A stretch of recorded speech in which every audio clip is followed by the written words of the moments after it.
Drew's storyline was one that was picking up at the end of the first half of the season, and one that's certainly going to be heavily involved in the last half of the season. And could his relationship with Ev be the reason we see him beating Little Guap? Or what about Monet? Could Monet really kill Drew? Welcome back to MovieBot, and I'm talking Drew's storyline and what to expect after his little cameo in the mid-season trailer.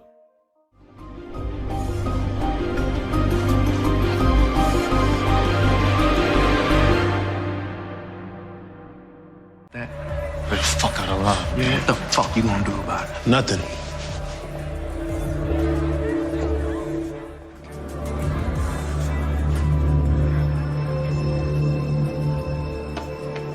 Keep this. Take that shit.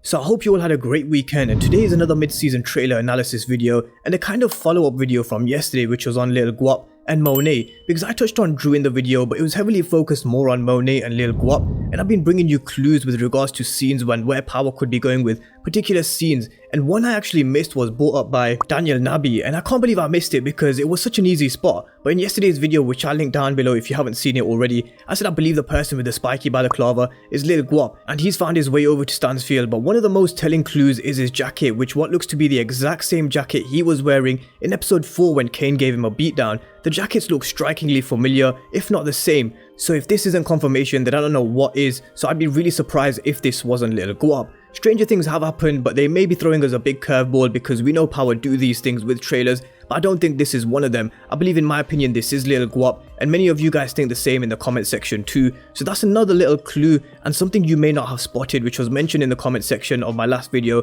by Daniel Nabi. But with that being said, let's talk about Drew Tejada, because we only saw a glimpse of him in the trailer and it was literally just a glimpse, but it was an interesting glimpse because he was having a fight with none other than Lil Guap, and you can actually tell if you look really closely and pause the video at the right frame, you can actually see the braids flying about, and there's only one man who we know who has long braids on book 2, and that's Lil Guap, unless we get introduced to someone else in the second half of the season that has similar hair. But Lil Guap and Drew's fight makes sense for the storyline. I played the video at the beginning where Drew went over to Lil Guap's place and he told him to chill on the social media because it's getting too hot and Monet doesn't want the law to catch up with them, and she was right. The law would have caught up with the GTG crew, and that means the law would have eventually caught up with the Tejadas, and Monet wanted to nip this in the bud, and she did just this when Kane gave Lil Guap the beating. But now when you actually watch that scene over, you can clearly tell there's some unfinished business between Drew and Lil Guap, because Drew was just about to pull his piece before Kane walked in, and Drew walked out taking Lil Guap's phone with him, so there is definitely unfinished business between not just Kane and Lil Guap, but Drew and Lil Guap as well. This is why I think we'll see the scene between Drew and Lil Guap. I think the GTG crew will get the jump on Drew and Kane separately, because I explained how Kane had this big cut on his cheek, so he's definitely going to get jumped by someone, and the same could happen with Drew. But I think we could see a different beast being unleashed with Drew when something deadly is coming around the corner. So let's just revisit the last part of his character description, and this part I want to talk about is what I want to focus on in this video. When he gets involved with a member of Zeke's basketball teammate, his quest for independence could yield deadly consequences for those he loves most. Now, I'm not going to speak about the first half of his character description because we've already gone through that, and we've seen the first part of his character description play out pretty much to the T. But this second part, this last part, we're yet to see, and this is what I think we're going to see in the last half of the season: a deadly consequence for one of the Tejadas, or maybe even potentially Ev. Because for those he loves most, you can put Kane, Diana, Zeke and Monet in that bracket, but I also think you can put Ev in that bracket now too, considering that's his love interest, and he seems quite invested in his relationship with Ev from what we saw play out in episode 5. Drew's happy with being open, but Ev's not. He's definitely not happy about Drew with being the cousin of Zeke either. So in my opinion, they were setting up Drew's storyline in the first half of the season for a deadly consequence to happen, either involving Ev or Zeke. Now, I've spoken about how Zeke could potentially be the one facing a deadly consequence because he is the golden ticket. Considering Monet's been protecting him from the very first episode, I think he could be in the firing line, but maybe not particularly with Drew's storyline, because I think Zeke's storyline may actually lie with Jabari and Carrie. So I'll be going through Zeke, Jabari and Carrie later on in the week and what we saw from them in the trailer. So I'll definitely go through that in a bit more detail later on this week. And if you have any comments on Zeke, Jabari and Carrie, then drop me your comments down below and I'll get your comments interacted in my video and speak about them. But back to Drew, and personally this is just my opinion, and of course I could be wrong. I think the deadly consequence part of those he loves most from his character description could actually lie with his relationship with Ev. So could he actually be the one to bite the dust in the last half of the season? And could this actually push Drew to become a monster?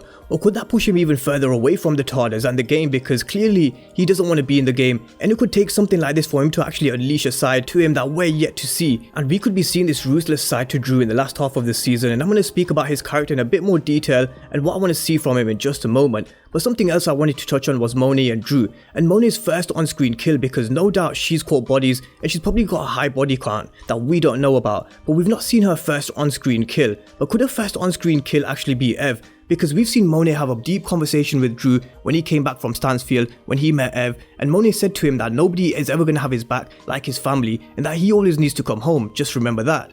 Now Monet, she has people playing their positions, she has Kane playing a position, she has Diana playing a position, she has a position of that she's playing her own, and she has Drew playing a position of the good guy, bad guy with a combo with Kane. And could Drew's head be turned by Ev so much that his head is just not in the game at all? And if this happens, one person I actually didn't talk about Monet killing yesterday was Ev. I spoke about Monet potentially having her first kill be Jabari, Ramirez or Lil Guap, and I never spoke about Ev, and could it actually be him if she feels that she's messing with Drew's mind? Could Ev have swayed Drew's mind to the point where his head is not in the game and he's making costly mistakes which cannot be afforded to make in a game like this? Monet killing Ev makes sense and sounds plausible considering the storyline with Drew and Ev and how they've started to really develop their relationship, and especially if you link this back to the conversation that Monet and Drew had in episode 5, The Prince. Monet said to Drew, and just to quote Monet, "When it comes to the business, your father's always been worried about you the most, wondering if you can handle it, if you're soft, but I was never worried about that. You're smart, you're strong, you look at every option, but when it comes to you being in that world, that's what I worry about. Drew, I want you to be careful with yourself. Not everybody, not every man is like our family, and nobody's gonna have your back like your family. You always come home, remember that." So could Monet actually kill Ev to actually protect Drew? Now the Monet killing Drew fan theory is an interesting one, because let's not forget, they had a family and son killing theme in the original Power series with Tommy killing Tony Teresi, Kanan killing Sean, and Tariq killing Ghost. So we really can't ignore the fact that it could actually happen, so we can't rule it out. And I thought I'd mention this theory of Monet killing Drew because it was mentioned yesterday in my comment section. But personally, I really want to see Drew develop as a character, and if Ev is the death that forces him to unleash the devil inside him, then so be it. Because I think he's got so much more to give to the show, and I feel his character has the potential to grow and grow a lot more, and I want him to catch a body or two and see how he handles himself. So with all of that being said, let me know what you guys think about Drew's storyline from what we've seen in the trailer and what his future holds in the second half of the season. I personally hope he doesn't die, and I've referenced to the Kane killing Drew storyline before in this video, so if you haven't seen it then I'll link this video down below as well, and I referenced the biblical story between Cain and Abel. So let me know what you guys think down below, drop me your comments, and if you're new to the channel then don't forget to smash the subscribe button as well as hitting this video with a like and a thumbs up. And let's see if we can get this video to 500 likes, so if you don't mind and you enjoyed the video then hit the like button. But thank you guys for watching, and I'll see you next time.